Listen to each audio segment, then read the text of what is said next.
যারা একবার বুঝে যায় আপনার কোনো গুরুত্ব নেই তাদের কাছে, তাদের থেকে নিজেকে সময় মতন সরিয়ে নিতে না পারলে এই গুরুত্বহীন হয়ে যাওয়ার অনুভূতিটাই আপনাকে নিদারুণ যন্ত্রণা দেবে। ব্যবহার এবং আচরণ দিয়ে যারা আপনাকে এড়িয়ে চলে কিংবা এড়িয়ে যায়, সেখান থেকে সরে আসাটা জরুরি। সরে যেতে না পারলে সেখানে বিন্দুমাত্র কদর থাকবে না আপনার। একদিকে এমন নিজেকে অসহায় করে তোলা, অন্যদিকে সবার এমন অবহেলা, উদাসীনতা আপনাকে আরও বেশি যন্ত্রণা দেবে।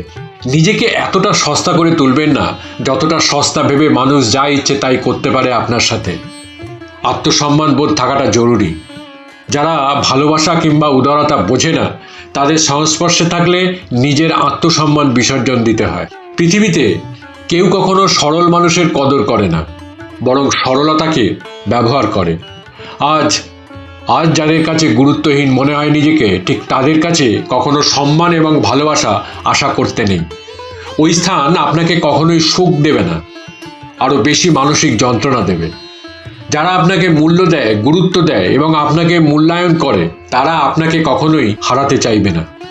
যাদের কাছে আপনার বিন্দুমাত্র গুরুত্ব নেই, আপনি থাকা কিংবা না থাকা দুটোই সমান তাদের কাছে। নিজের আত্মসম্মান বিসর্জন দিয়ে এমন মানুষদের সংস্পর্শে থাকার চাইতে না থাকাটাই ভালো। ভালোবাসা, আবেগ, অনুভূতি, উদারতা এবং সরলতার মূল্য অনেক। আপনাকে শুধু বুঝতে হবে এগুলো ঠিক কাদের কাছে প্রকাশ করলে আপনি নিজের যথাযথ মূল্য পাবেন।